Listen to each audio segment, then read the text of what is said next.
வணக்கங்கள். ஓம்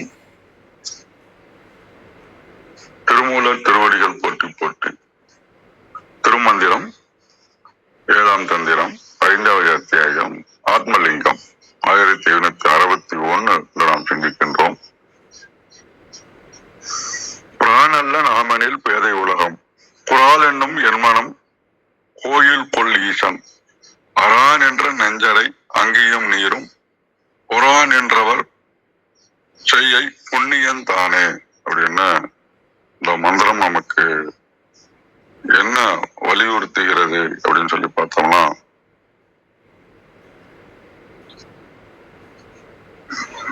ஒரு நிமிஷம்.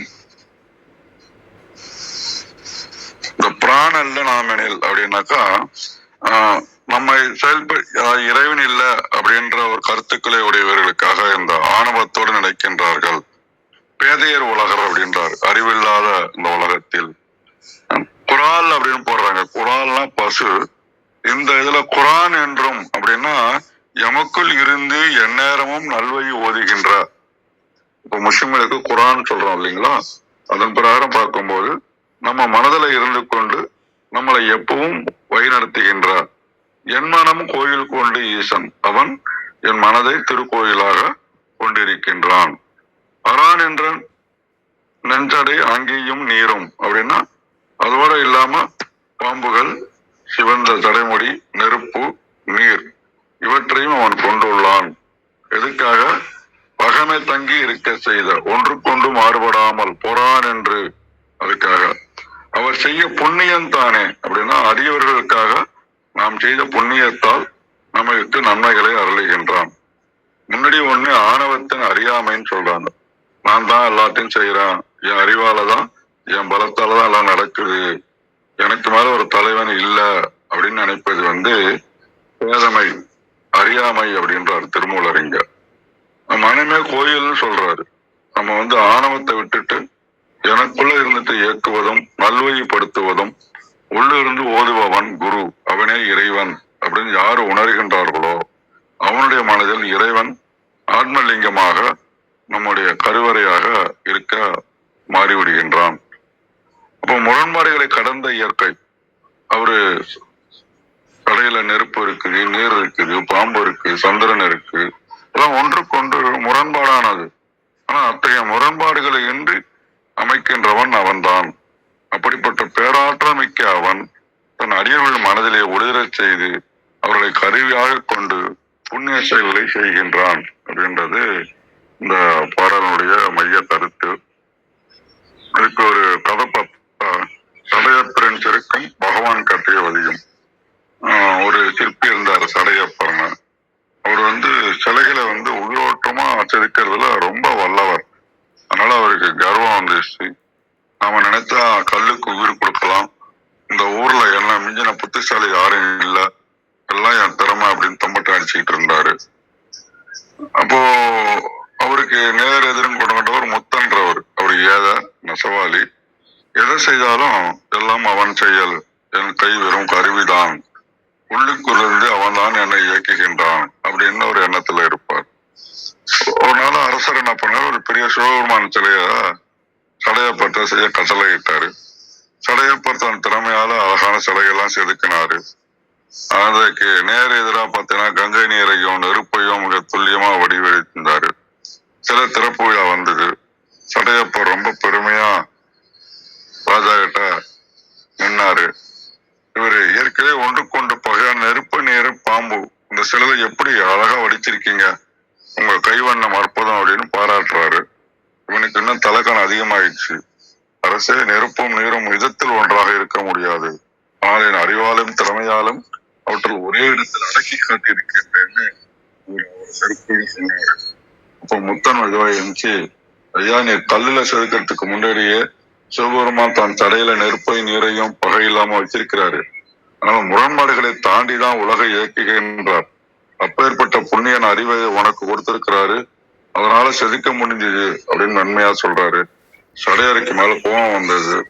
என்னை யாரும் அறிவு தரவில்லையா, நான் தான் என்னோட உழைப்புல செஞ்சேன் அப்படின்னு வாதிடுறாரு. அன்று நைட்டு கனவுல ஒரு ஒளி வருது. உன் கைகள் நாளைக்கு வேலை செய்யாது, நீ செதுக்கிய சிலைக்கு நீ எப்படி உயிர் கொடுக்கிறாய் பார்க்கிறேன்னு ஒரு அசரை வந்துச்சு. மறுநாள் காலையில சிலையப்பறை இருந்த போது அவருடைய இரு கைகள் மறுத்து போயிடுச்சு. ஒரு ஒளிய கூட தூக்க முடியல, அசைவெட்டு போயிடுச்சு. மருத்துவர்கள் ஒன்றும் பயன் இல்லை.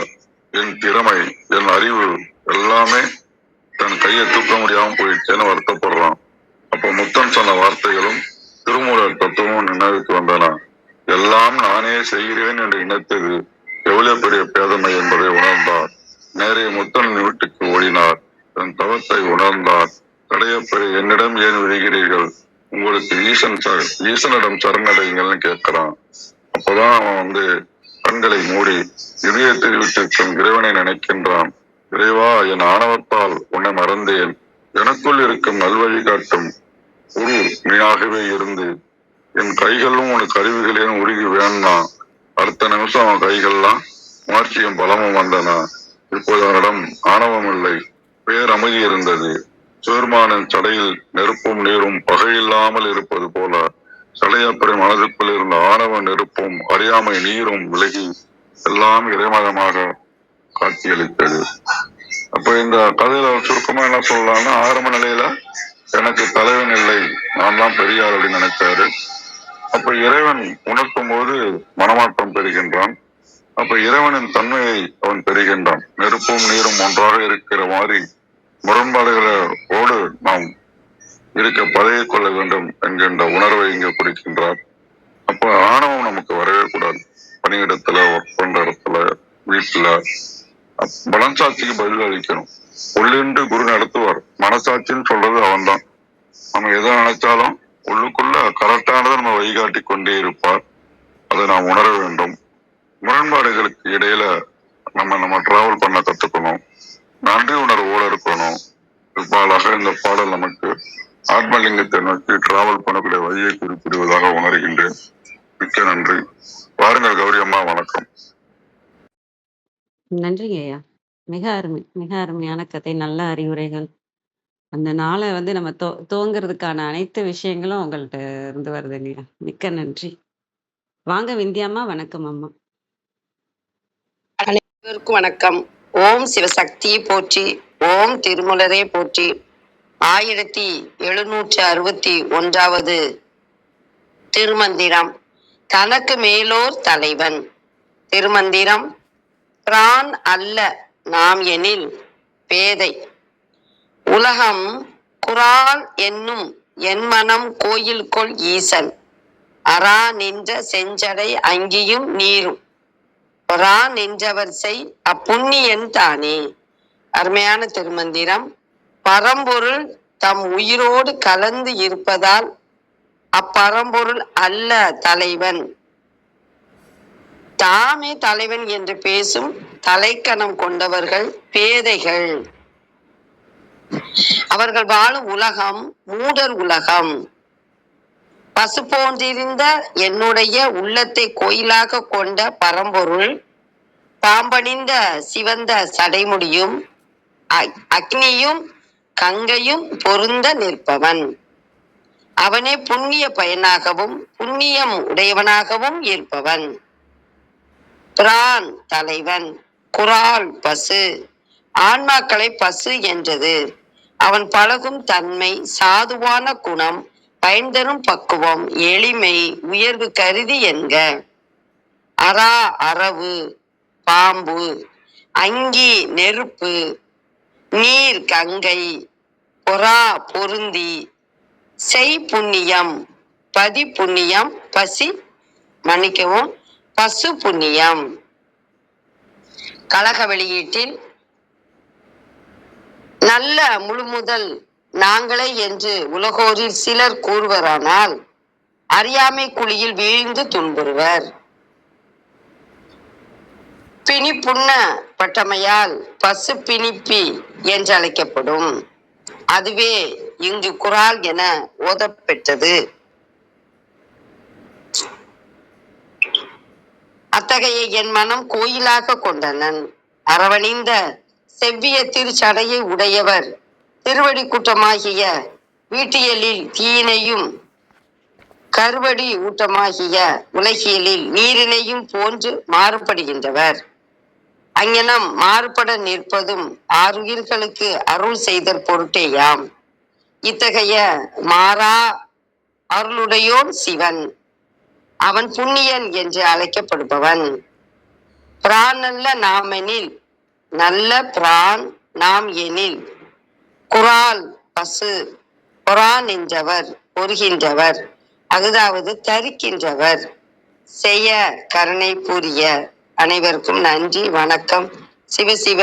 திருச்சிற்றம்பலம். மிக்க நன்றிங்கம்மா. மிக அருமை.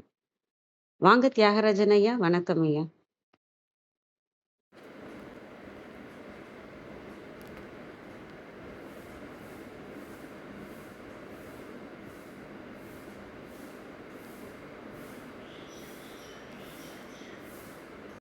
ஐயா மியூட்ல இருக்குங்க இன்னும். நன்றி. நன்றிங்கம்மா, நன்றிங்கம்மா. இன்னும் ஒரு நிமிஷமா அந்த புத்தகத்தை எடுத்துக்கிறேன். நன்றிங்கம்மா. இல்ல வேற யாரும் பேச வேண்டியிருந்தா பேச சொல்லிருங்கம்மா. இல்ல நீங்க பேசுறீங்க. சரிங்க. அனைவருக்கும் அன்பு வணக்கம். ஓம் நந்தியம்பெருமான் திருவடி போற்றி, ஓம் திருமூலர் திருவடி போற்றி, ஓம் நம சிவாய. Translation. Foolish are those that say that he is not the Lord, but that we are.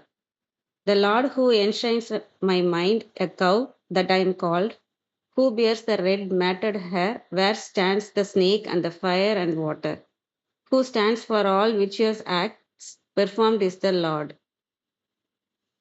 அப்படின்னு கொடுத்துருக்காங்க. இது பிரான் அல்ல நாமெனிற் பேதை உலகம்.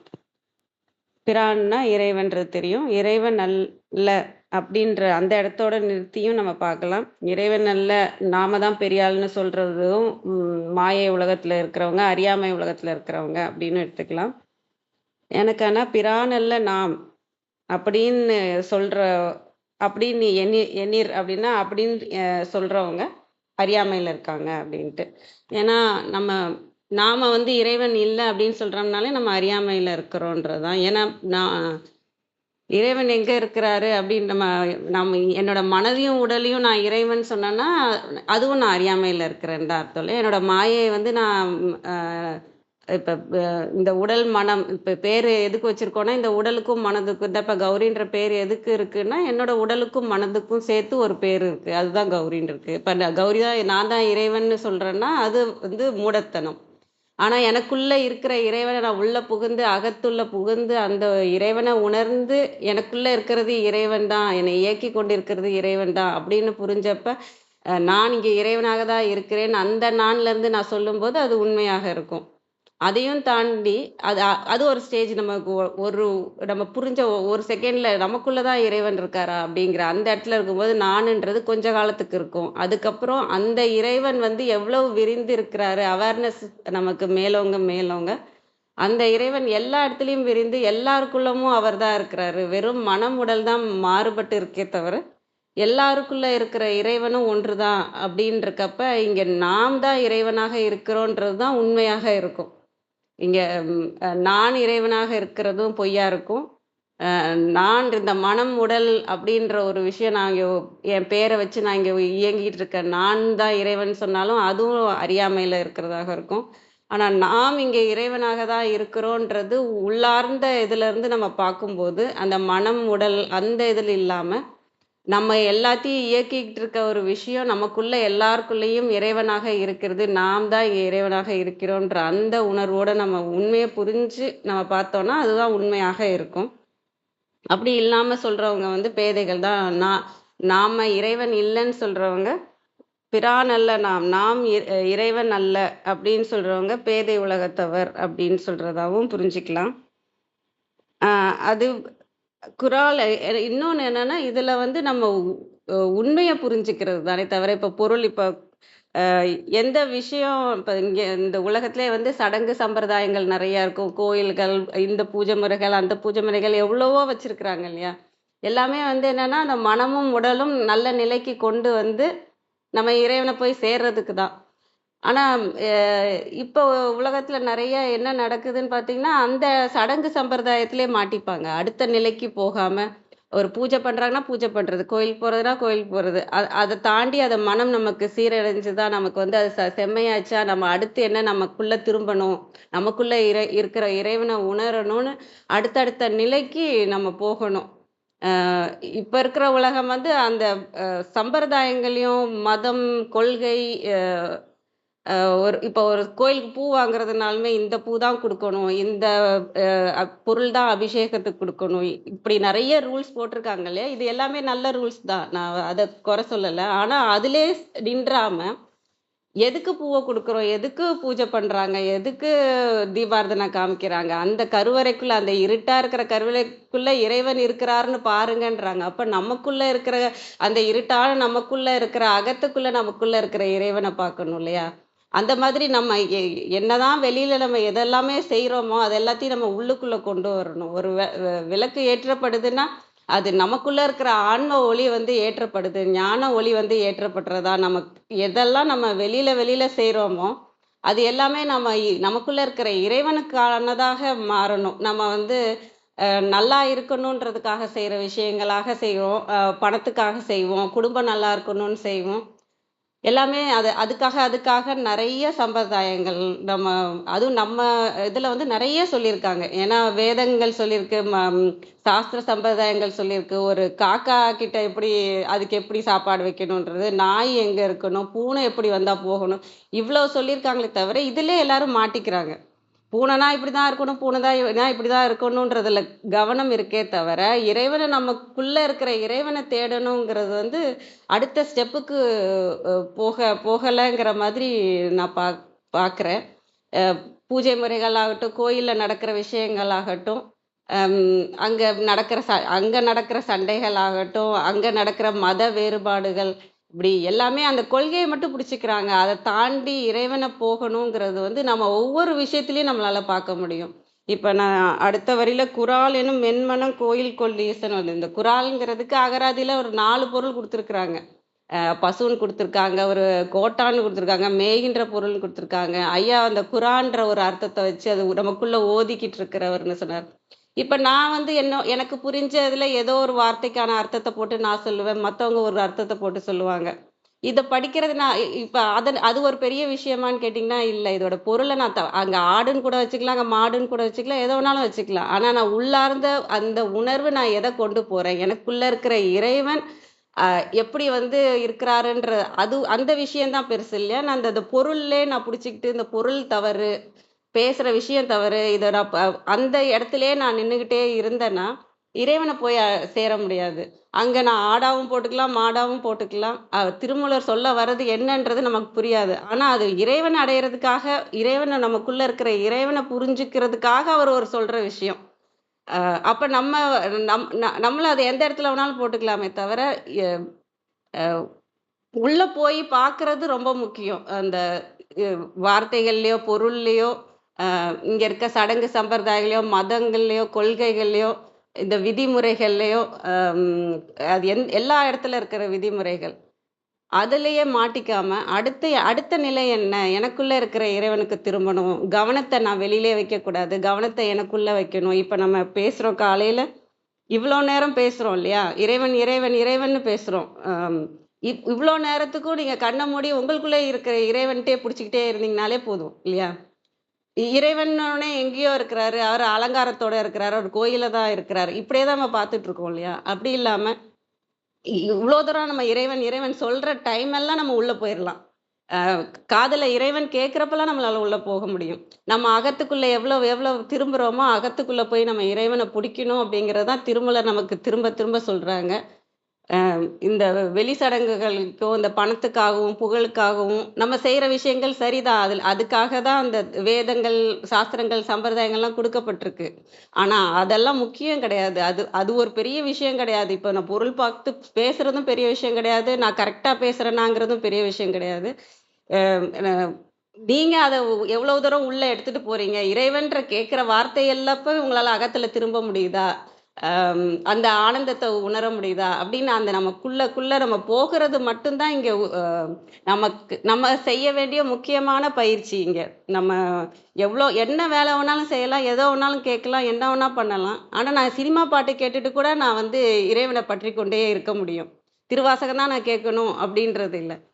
இதுதான் நான் பண்ணணும் அப்படி அதெல்லாம் வந்து பண்ணா நல்லது அவ்வளவுதானே தவிர நான் கேட்டுக்கிட்டே இருக்க போறேன் அவ்வளவுதான் அப்படின்னா அதுல யூஸ் இல்லை. நான் திருவாசகம் கேட்கும்போது எனக்குள்ள இருக்கிற இறைவனோட நான் பற்றி கொண்டிருக்கிறேன்னா அதுதான் அந்த இடம் தான் நமக்கு முக்கியமாக இருக்கணும். நம்ம இறைவனை போய் சேர்றதுக்கான விஷயமாக இருக்கும். இந்த மற்ற எல்லா விஷயங்களுமே இங்க மாயை உலகத்துல நம்ம மனதை சீர்படுத்துறதுக்காகவும் உடலை சீர்படுத்துறதுக்காகவும் கொடுத்த ஒரு ஷார்ட்டான ஒரு விஷயம்தான். ஆனா அதுதான் பெரிய விஷயம்னு சொல்லிட்டு பூஜைக்கும் சாஸ்திரங்களுக்கும் சம்பிரதாயங்களுக்கும் இப்படிதான் விளக்கேத்தணும்ன்றது சொல்றாங்களே, இப்படிதான் விளக்கேத்தணும், இப்ப இந்த திசையில தான் உட்காரணும், அது முக்கியம் இல்லை. அந்த விளக்கேத்தும் போது நீங்க உள்ள என்ன உணர்றீங்க அதுதான் அடுத்த நிலைக்கான முக்கியமான விஷயம். என்ன உணர்வோட அந்த விளக்கு ஏற்றப்படுது, எந்த உணர்வோட நீங்க இறைவனை பாக்குறீங்க, எந்த அளவுக்கு அகத்துல திரும்பி இருக்கீங்க அப்படிங்கிறது ரொம்ப முக்கியம். நமக்குள்ள இருக்கிற இறைவனை உணர்றது தான் ரொம்ப முக்கியமே தவிர இந்த சாஸ்திர சம்பிரதாயங்கள்லயும் இந்த கொள்கைகள்லயும் இந்த நீ பெரிய ஆளு நீ அப்படின்றதுலயும் நம்ம சிக்கிக்க கூடாது அப்படிங்கிறத நான் இந்த பாடல்ல பாக்குறேன். அது நிறைய நம்ம உலகத்துல நடந்துகிட்டு இருக்க ஒரு விஷயம். சிவன்னா சிவன் சிவன் சிவன்பாங்க, பிரம்மானா பிரம்மான்பாங்க, விஷ்ணுனா விஷ்ணு விஷ்ணுன்பாங்க. ஆனா இதெல்லாம் எதுக்கு சொல்றோம்? நம்ம உள்ள திரும்பி நமக்குள்ள இருக்கிறத பார்க்கணும். எல்லாரும் இங்க ஒண்ணுதான், நாம் தான் இங்க பிரான், நாம் தான் இங்க எல்லாருமே தான் பிரானாக இருக்கிறோம் அப்படிங்கிறத நம்ம உணரணும். அப்படி உணரலைன்னா அவங்க பேதை உலகத்தவர்னு சொல்லியிருக்காங்க. அரான் என்ற செஞ்சடை அங்கேயும் நீரும். இங்க வந்து அரான் என்றனா அந்த குண்டல் நாகமாக இருக்கிறது அரா. செஞ்சடை வந்து இந்த பறந்து விரிந்த அண்டத்தை குறிக்கலாம், அல்ல ஆணவ இருளை நீக்கிறதாவும் குறிக்கலாம். அங்கேயும் நீரும் நெருப்பும் நீருமாக தனி தத்துவமாக நின்றவர் செய் அப்புண்ணியன் தானே. அப்புண்ணியன் தான் இந்த மாதிரியான தத்துவங்களை தனித்துவனாக நின்று நமக்குள்ள இயங்கி நம்ம மனதை கோயிலாக்கி செஞ்சு நம்ம ஆணவம் கண்மம் மாயை நீக்கி இப்படி எல்லாத்தையும் நமக்கு அருள்றது யாருன்னா அப்புண்ணியன் தான். அந்த அப்புண்ணியன் எங்க இருக்கிறாரு? நமக்குள்ளதான் இருக்கிறாரு. அப்ப நமக்குள்ள இருக்கிற அப்புண்ணியனை எங்க போய் தேடணும்? நமக்குள்ளதான் தேடணும். அப்ப நம்ம கேட்கிற ஒவ்வொரு வார்த்தையுமே நமக்குள்ள நம்ம திரும்பணும். நம்மளோட கவனம் நமக்குள்ள திரும்பி நமக்குள்ள இருக்கிற இறைவனை பற்றி கொண்டே இருந்தோம்னாலே அந்த ஆணவம் கண்மம் மாயை நீங்கி அப்புண்ணியன் நமக்குள்ள வேலை செய்வாங்க. அந்த இதை சொல்றதா நான் இதுல புரிஞ்சுக்கிறேன். அனைவருக்கும் நன்றி. வாங்க தியாகராஜன் ஐயா, வணக்கம் ஐயா. மிக்க மகிழ்ச்சிமா. ஓம் திருமூலர் திருவடிகள் போற்றி, ஓம் திருமூலர் திருவடிகள் போற்றி, ஓம் திருமூலர் திருவடிகள் போற்றி. ஆன்ம சுவாசம் தளத்தில் கலந்து கொண்டிருக்கின்ற அத்தனை அன்பு உள்ளங்களுக்கும் மனமார்ந்த பணிவன்பான வணக்கங்கள், வாழ்த்துக்கள். எங்கும் நிறைந்த தெய்வம் நம்முள்ளும் உறைந்திருக்கிறது. இந்த உண்மையை உணர்ந்த ஞானிகளும் மகான்களும் பல்வேறு வகையில ஓமான ஓமயங்களை காட்டி நமக்கு அவர்கள் உணர்ந்ததை ஒருவாறு எல்லாப்படியாவது சொல்லிட முடியுமான்னு முயற்சி செய்கிறார். அதே சிந்தனை சதா சிவமாக இருக்கக்கூடிய அந்த சக்தி அதே மாதிரி எல்லோரும் உணரணும்ன்ற அளவுல அது செயல்பட்டு கொண்டுதான் இருக்குது. இன்னும் சொல்ல போனா எல்லோரும் உணர்ந்து கொண்டே இருக்கிறோம், ஆனா அதை கவனிக்கல. கவனம் அங்கே இல்லை. கவனம் அங்கே இருந்துச்சுன்னா இந்த உண்மையெல்லாம் நமக்கு விளங்கி போகும். அதனால இயற்கையில நடக்கக்கூடிய நிகழ்ச்சிகளை கொஞ்சம் கூர்ந்து கவனிச்சாவே போதும், ஆச்சரியமா இருக்கும். யாரு எதையுமே செய்யல, அதது தன்னுடைய இயல்பாக இருந்து கொண்டிருக்கிறது. நிலம், நீர், நெருப்பு, காற்று, ஆகாயம் என்று சொல்லக்கூடிய இந்த பஞ்சபூதங்களை யாராவது உருவாக்குனாங்களா? உலகத்துல உள்ள மனிதர்கள் எல்லாம் இயற்கையில இருக்கிறது, இருக்க போகிறது. இதுக்கெல்லாம் அடித்தளமாக இருப்பது எதுன்னு பார்த்தா விண் ஆற்றல் என்று சொல்லக்கூடிய இந்த பிரபஞ்சம் முழுவதும் இருக்கக்கூடிய அந்த இறைவனுடைய ஆற்றலுடைய வெளிப்பாடு. அதுதான் சக்தி என்ற வார்த்தையில மகான் திருமூலர் குறிப்பிடுகிறார். அந்த சக்தி என்று சொன்னால் சத்திய பொருளாகிய நித்திய பொருளாகிய அந்த மெய்ப்பொருளாகிய தூய வெளியிலிருந்து சுத்த வெளியிலிருந்து வெளிப்பட்ட எழுச்சி பெற்ற ஒரு ஆற்றல் நிலை. அது எங்கேயோ தனியா இருக்குதா அப்படின்னு பார்த்தா அதோட இணைந்தேதான் இருக்கு. அது எப்படி இயங்கணுன்ற அறிவும் அதுக்குள்ள பொருந்தியேதான் இருந்தது. அந்த அறிவும் ஆற்றலும், இத வேற மாதிரி சொன்னா வேகம் விவேகம், அந்த வேகமும் விவேகமும் அதுக்குள்ளதான் அடங்கி இருந்தது. அதனுடைய எழுச்சி நிலையில தான் இன்னைக்கு நம்ம பார்க்கக்கூடிய தோற்றங்கள், மாற்றங்கள், நிகழ்ச்சிகள் அத்தனையும் இப்ப நம்ம பேசிக்கிட்டு இருக்கிறதுக்கு கருப்பொருளாக இருப்பது எதுன்னு பார்த்தா அந்த திருப்பொருள் தான், இறைவன் தான். இறைவன் இல்லாம எதுவுமே இல்லை. அதை பத்தி தான் பேசுறோம். அதுதான் இயங்குது, அதுதான் இயக்குது. எல்லாத்துக்கும் காரண பொருளாக இருப்பதும் அதுதான். இந்த மந்திரத்தை சிந்திப்போம்.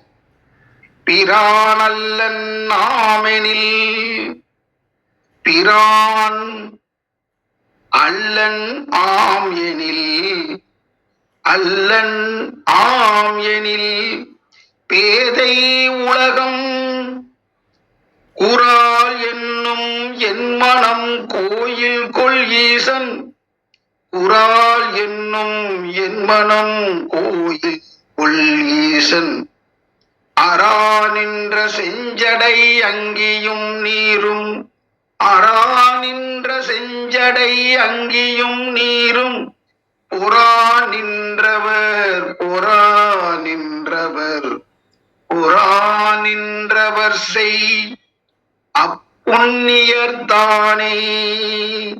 பிரானல்லன் ஆம் எனில் பேதை உலகம் குரால் என்னும் என் மனம் கோயில் கொள் ஈசன், அரா நின்ற செஞ்சடை அங்கியும் நீரும், புறா நின்றவர் செய் அப்புண்ணியன் தானே.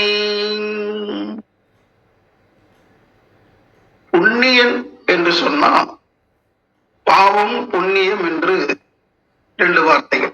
புண்ணியன்னா பாவி அப்படிங்கிறது ஆப்போசிட். அப்ப புண்ணியன்னா யாரு, பாவினா யாரு என்று பார்த்தா, யாருக்கும் எந்த காலத்திலையும் எந்த வகையிலையும் துன்பம் தராத வகையில இயற்கையோடு இணைந்து செயல்படுபவர்கள். நமக்கே நாம துன்பம் கொடுத்துக்கிறோம் சில நேரத்தில். உடலை வருத்தி தவம் செய்வது என்பது கூட அது பாவத்தன்மை தான். ஆனா மெய்வருத்த கூலி தரும் என்று சொல்வது என்னன்னா, மெய்யாகிய இந்த உடலை வருத்தி நாம் பெறுவது என்று சொல்வதல்ல. அந்த மெய்ப்பொருளாகிய அந்த உண்மைத்தன்மை நமக்குள்ள அந்த பஞ்சபூதங்களாக இருக்கிறது. அது அதனோட இணையணும். இணையணும்னா நம்ம பிடித்து கொண்டிருக்கின்ற உலக பற்றுகள் அதை விடணும். அப்ப அந்த உலக பற்றுகளை விடுறதுக்கு இந்த மனசு விடாது. அப்ப அங்கதான் வருத்தம். அதாவது எதையுமே நம்மகிட்ட இருக்கிறத யாருக்காவது கொடுக்கணும்னா கொடுக்கணுமா அப்படின்னு வரவு வந்துகிட்டே இருந்தா சந்தோஷமா இருக்கும். செலவு பயிர்னா தான் அப்படியே கொஞ்சம் யோசனையா இருக்கும். ஆனா வர்றதும் போறதும் ஒரு பொருள் தான். அந்த ஒரு பொருள் தான்றதை எப்ப நம்ம தெரிஞ்சுக்கிறோமோ கொடுக்கறதுக்கு மனசு வரும். அதாவது கொடுக்க கொடுக்க பெருகி கொண்டே இருக்குதுன்றது தெரிஞ்சு போச்சுன்னா எல்லோரும் கொடுக்க ஆரம்பிச்சிருவாங்க. ஆனா கொடுத்தா திரும்ப வராதோ அப்படின்னு என்ன இருந்துச்சுன்னா வராது. அதாவது ஊற்று போல இருக்க வேண்டும். ஊற்றுக்கள் தடைப்பட்டுச்சுன்னா அங்கே பற்றாக்குறை ஏற்படும். அப்போ ஊற்று வற்றாம இருக்கணும். இப்போ ஒரு இறைக்க தண்ணி ஊறிக்கிட்டே இருக்குது அப்படின்னு சொன்னா நம்ம கொடுத்துக்கிட்டே இருக்கலாம், இறைச்சிக்கிட்டே இருக்கலாம், தண்ணி ஊறிக்கிட்டே இருக்கும். ஆனா இறைக்கிற போது அந்த ஊரலைன்னா என்ன பண்ண முடியும்? அப்ப நமக்குள்ள அன்பு ஊற்று என்ற சொல்லக்கூடிய அந்த தன்மை அடைபடக்கூடாது. அந்த அன்பு ஊற்று தடைபடாம இருந்துச்சுன்னா இன்ப ஊற்று என்பதும் இயல்பாக இருக்கும். அப்ப அன்பு ஊற்றாக இருப்பது எது என்று பார்த்தா இறைவனுடைய தன்மை தான். அப்ப இறைவன் எங்கும் நீக்கமர நிறைந்திருக்கின்றான். அரான் என்ற செஞ்சடை. அப்ப எங்கும் இங்க இல்ல அங்க இருக்கிறான் அங்க அப்படிங்கிறதெல்லாம் கிடையாது. எல்லா இடத்துலயும் நீக்கமரான் இருக்கிறான். அப்ப அந்த தெய்வீக மகாசக்தி குண்டலினி அது பிரபஞ்சம் முழுவதும் எப்படி இருக்குது அப்படின்னு சொன்னா அது சக்தியாக இருக்கிறது. சக்தி நிலையில அரான் என்ற செஞ்சடை. எப்படி அந்த தெய்வீக வாய்மை பொருள் இருக்கிறது என்பதை சிந்தித்து பார்க்கும்போது இந்த மாதிரி அப்படியே உருவகப்படுத்தி பார்க்கிறேன். ஒவ்வொரு கோள்களாக நட்சத்திரங்களாக இயங்கிக் கொண்டிருக்கிறது. எல்லாத்துக்கும் அந்த சக்தி தான். அதுதான் நம்ம உடம்புக்குள்ள உயிராகவும் இருக்கு. அந்த உயிர் மையத்துல அறிவாகவும் அது இயக்கத்துல மனமாகவும் இருக்கு. அப்ப மனமாக இருப்பது எது, அறிவாக இருப்பது எதுன்னு பார்த்தா அந்த சிவமே தான் நமக்குள்ள அறிவாக இருக்கு. அது பக்குவப்பட்ட நிலையில அன்பாகவும் இருக்குது. அதனாலதான் அன்பும் சிவமும் இரண்டு என்பர் அறிவிலர். அதை அறியாதவங்க தான் சிவம் வேற அன்பு வேறுன்னு சொல்லுவாங்க. அன்பே சிவம், சிவமே அன்பு என்பதையும் புரிந்து கொள்ள வேண்டும். அப்போ உயிர் மையத்துல மனமாகிய அந்த அறிவு உலக இன்பங்கள்ல பற்று கொண்டு பெற்ற அனுபவங்கள் அத்தனையும் உள்ளடக்கமாக கொண்டிருக்கிறது. அதுல இருந்து விடுதலை பெறணும்னு நினைக்கும் போது நம்மால அந்த அந்த தன்மையிலிருந்து விடுபட முடியாது. மனம் அங்கே துன்பப்படும். அந்த துன்பமில்லாத வகையில எப்பவும் இடையறாது அந்த தெய்வீக பாய்ம பொருளாக இருக்கக்கூடிய அந்த பேரின்ப பொருளாக இருக்கக்கூடிய இறைநிலைய அந்த சிவத்தை நாள் தவறாமல் சலிப்பில்லாம சிந்திக்கணும். இப்ப நம்ம பேசிக்கிட்டு இருக்கிறோம், அடிப்படையான உண்மைகள் மாறவே மாறாது. சக்தி சக்தி சக்தி என்றுதான் ஆரம்பத்துல இருந்து சொல்லிட்டு இருக்காரு. அதே மாதிரி பஞ்சபூதங்கள் பஞ்சபூதங்கள் பஞ்சபூதங்கள். இது யாராவது இதை மாத்தி பேச முடியுமா? உண்மை என்பது மாறாத ஒன்று. உண்மை இல்லாதது ஒவ்வொன்றும் மாத்தி மாத்தி சொல்லலாம். அதை குறிப்பிடுவதற்கு வேற வேற பொருள்படும்படியாக சொல்லலாம். ஆனா மெய்ப்பொருள் என்பது, அந்த பொருள் என்பது ஒன்றுதான். அதை பார்க்கக்கூடியவங்க அவங்க பார்வையில என்ன தோணுதோ அதை சொல்லி வச்சாங்க. அவங்க சொல்ற நோக்கம், அவங்களுக்குள்ள இருக்கக்கூடிய கருத்து உண்மைதான். அதான் வாய்மை எனப்படுவது யாதெனில் யாதொன்றும் தீமை இல்லாத சொல்லல். தவறா புரிஞ்சுக்க கூடாது. தவறா புரிஞ்சுக்கிட்டு அவர் தவறா செஞ்சிடக்கூடாது. அப்ப எதையுமே சரியாக புரிந்து கொள்ளும்படி நம்ம சொல்லணும். அதுதான் வாய்மை. அப்ப வாய்மை என்பது ஒரு மெய்ப்பொருள். அதாவது உண்மையை, அதாவது நம்ம பொருளை பார்க்கிறோம், அதை அவர்கள் புரிந்து கொள்ளும்படி சொல்லணும். அது சொல்றது வாய்மை. உண்மை என்பதற்கும் வாய்மை என்பதற்கும் வித்தியாசம். உள்ளதை உள்ளபடி நாம அறிவால அறிகிறோம் பாருங்க, அது உண்மை. அதை யாருக்கும் எப்பவும் எடுத்து சொல்லிடவே முடியாது. நமக்கு நாமே அது உண்மையா இருந்துக்க வேண்டியதான். நம்முடைய மனதுக்கு சாட்சியாக இருக்கக்கூடிய அந்த இறைநிலை இந்த மாதிரி உணருது என்ற அளவுல நமக்கு நாம உண்மையாக இருக்க முடியும். ஆனா அந்த உண்மையை எல்லோருக்கும் எடுத்து சொல்லிடலாம் அப்படின்னு முயற்சி எடுத்தா, ஒருவேளை அவர்கள் உணர்ந்திருந்தா இந்த மாதிரி மகான் திருமூல சொல்றது போல இந்த கருத்துக்களை எடுத்து சொல்லும் போது அவர்கள் உணர்ந்து கொள்வார்கள். அதனால அன்பானவர்களே, மகானுடைய துணையோடு, முன்னோர்களுடைய ஆசீர்வாதத்தோடு, ஞானிகள் காட்டிய பாதையை நாம உணர்ந்து கொள்ள வேண்டும். அது கடின பாதை இல்லை, மிகவும் எளிமையான பாதை. அது புரிந்து கொண்டால் போதும். நம்முடைய கவனம் இங்க இருந்தா போதும். எங்கும் நீக்கமர நிறைந்திருக்கின்ற இறைவன் என்னுள் இருக்க மாட்டானா என்று பார்க்கும்போது, எங்கும் நிறைந்திருக்கிற பரம்பொருளே எனக்குள்ளாக இருக்கிறது. எனக்குள்ள பரம்பொருளே அங்கே இருக்குது. இல்லையா உண்டா என்று எழுகின்ற வாதங்களில் இலைத்தூணியில் பாவாய் நூலாய் இருப்பது போல் பின்னியுள்ளான் என்று மகான் வேதாத்திரி மகர்ஷி குறிப்பிட்டார். அதாவது தெய்வம் உண்டா இல்லையா அப்படின்னு கேட்கறதுல இலைத்துணியில் பாவாய் நூலாய் இருப்பது போல் பின்னியுள்ளார். அப்ப நேரிலேன்னு சொல்லுவாங்க, ஊடிலைன்னு சொல்லுவாங்க. இந்த துணி நெய்கிறது அது எப்படி இந்த நேரிலே ஊடுலைக்கு இடம் கொடுத்து கடைசியில ஒரு துணி போல ஆகும். அதே மாதிரி எங்கும் நிறைந்திருக்கின்ற அந்த பறவெளியில இருந்து எழுந்த அந்த ஆற்றல் தான் எல்லா இடத்திலையும் ஊடுருவிய அந்த காந்தமாக மாறி அது எல்லாவற்றையும் எல்லா தொகுப்பாக, இந்த பஞ்சபூதங்களாக, அதனுடைய தொகுப்பாக வானரும் கோள்கள் நட்சத்திரங்களாக, ஒவ்வொரு உலகத்திலையும் ஜீவராசிகளாக மலர்ச்சி அடைந்து வந்தா அது எல்லாமே ஒன்றுக்குள் ஒன்றாக இலைத்துணியில் பாவாய் நூலான்னு சொல்லும் போது அந்த இறைநிலையும் அதிலிருந்து அந்த சக்தி நிலையாகிய அந்த அலை நிலையும், நிலை அலைன்னு ரெண்டையும் பிரிச்சுக்கோங்க. அந்த நிலையும் அலையும் ஒன்றோட ஒன்று கலந்த நிலைதான் இன்னைக்கு நம்ம பார்க்கக்கூடிய தோற்றங்கள் எல்லாமே அலைதான். அதுல மாற்று கருத்து இல்லை. அந்த அலைகளுடைய ஒன்றோட ஒன்று இடத்தை அடைச்சிக்கிட்டு ஒரு தோற்ற பொருளாக அந்த அடுக்கு தோற்றத்துல நமக்கு தெரிஞ்சிட்டு இருக்கு. ஆனா நிலை இல்லை அப்படின்னு சொல்றது நிலையான ஒன்றே அசையும் போது அது நிலையில்லாதது மாதிரி தெரியுது. ஏன்னா இயக்கம் நிற்கும் போது அந்த இயக்கம் நிலையல்ல அப்படிங்கிற மாதிரி. ஆனா அந்த இயக்கம் மாறிக்கொண்டே இருக்கிறது. இயக்கம் என்பது தொடர்ந்துதான் இயங்குது. ஆனா ஒரு தோற்றம் முடிவு தோற்றம் முடிவு அப்படிங்கிற மாதிரி கடல்ல அலை எழும்புது, திரும்ப அந்த கடல்லையே கலக்கிறது மாதிரி அந்த இயக்கம் என்பது தொடர் நிகழ்ச்சியாக இருக்கிறது. அது பிரசன்ட் கண்டினியூஸ் என்று சொல்வார். பிரசன்ட் தான், அது கண்டினியூஸா இருக்குது. நேற்று இருந்தது இன்னைக்கு இருக்குது, இன்னைக்கு இருக்கிறது நாளைக்கு இருக்கு. அந்த தொடர் நிகழ்ச்சியாக இருக்கு. அதனாலதான் நம்ம சங்கல்பம் செய்து கொள்ளும் போது பிரசன்ட் கண்டினியூஸ்ல நாம சொல்லிக்கிறோம். ஏன்னா நேற்று இருந்தது இன்னைக்கு அப்டேட் ஆயிடுச்சு. இந்த அப்டேட் ஆனது மறுபடியும் அதே மாதிரி கண்டினியூ ஆகும் போது அது மட்டும் அப்டேட் ஆகிட்டே இருக்கும். நம்முடைய உள்ளத்திலேயும் நேற்று வரை கிடைத்த அனுபவங்கள், இப்பொழுது கேட்டுக்கொண்டிருக்கும் போது கிடைக்கக்கூடிய அனுபவங்கள், இந்த அனுபவங்கள்லாம் தொகுந்துதான் அடுத்து வரக்கூடிய காலத்துல நம்ம அடுத்து செய்யக்கூடிய செயல்களுக்கு அது ஊக்கமளிக்கக்கூடியதாக இருக்குது. முன்வினை இப்ப தன்வினை என்று சொல்லும் போது சேர்ந்த வினைகள், இப்ப பேசிட்டு இருக்கும்போது கேட்டுட்டு இருக்கிறது எல்லாம் அடுத்து இந்த வினைகள் சேர்ந்துதான் அடுத்து நம்ம செய்ய போறதுக்கு காரணமாக அமையும். அதனால இது எல்லாமே பாவம் புண்ணியம் நம்ம பேசணும் அப்படின்னா புண்ணியம்தான், எல்லாமே புண்ணியம்தான். இறைவனை நினைச்சுக்கிட்டே இருந்தா புண்ணியம்தான்.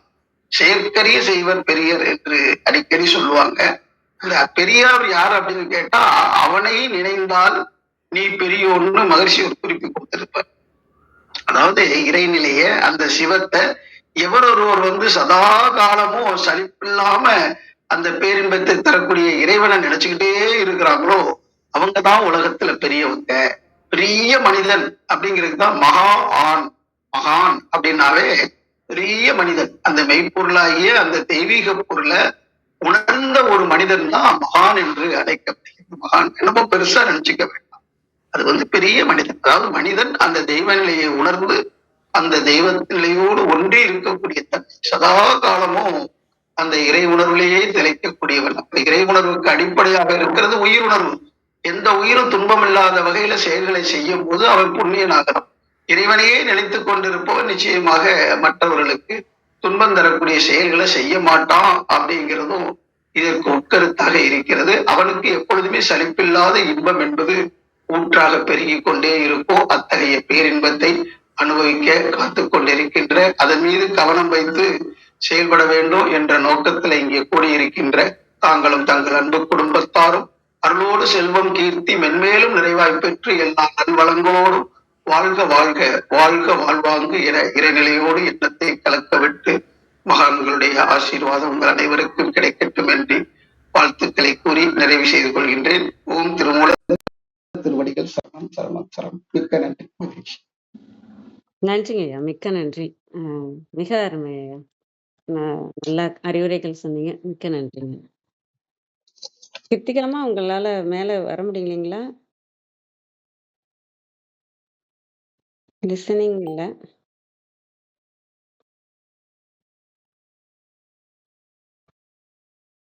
நன்றி. ரத்னகுமார் ஐயா, நேத்து நீங்க ரொம்ப நல்லா உங்களோட விளக்கம் எல்லாம் ரொம்ப நல்லா இருந்தது. ரொம்ப தன்மையா அழகா மாட்ரேட் பண்ணீங்க. ரொம்ப அருமையா இருந்தது. ஆனா நீங்க என்ன பேசுன்னு சொல்றீங்க அது தெரியல. ஆனா நீங்க பண்றது ரொம்ப அருமையா இருக்குங்கய்யா. அதே மாதிரி யாரும் இல்லைன்னா உடனே நீங்க தளத்துக்கே ஒரு பக்கபலமா எப்பயுமே கூட நிக்கிறதெல்லாம் பெரிய விஷயம். டக்குன்னு உடனே நீங்க புக் எடுத்து நீங்க படிச்சு விளக்கம் கொடுத்து அதை தெளிவா சொல்றதெல்லாம் பெரிய விஷயங்கய்யா. அதுக்கெல்லாம் மிக்க நன்றிங்கய்யா. நீங்களும் நிறைய பேசணுங்கய்யா. நிறைய பேர் நான் சொல்ற மாதிரி நிறைய பேர் உங்களையும் மிஸ் பண்ணுவாங்க. நன்றிங்க ஐயா. கிருத்திகாமா இருக்காமா? மணி 7:10 ஆயிடுச்சு. நம்ம நாளைக்கு பார்க்கலாம், ஒன்றும் பிரச்சனை இல்ல. அம்மா ஒரு சிறிய ஏதாவது கொடுத்துருங்கம்மா. நன்றி. நன்றி. மன்னிக்கணும், நான் டிராவல்ல இருக்கேன் இன்னைக்கு. இப்போ ஆக்சுவலா கொல்கத்தால தான் இருக்கேன். இன்னும் வீட்டுக்கு வர்றதுக்கு ஒரு 3 நாள் ஆகும். அதனாலதான்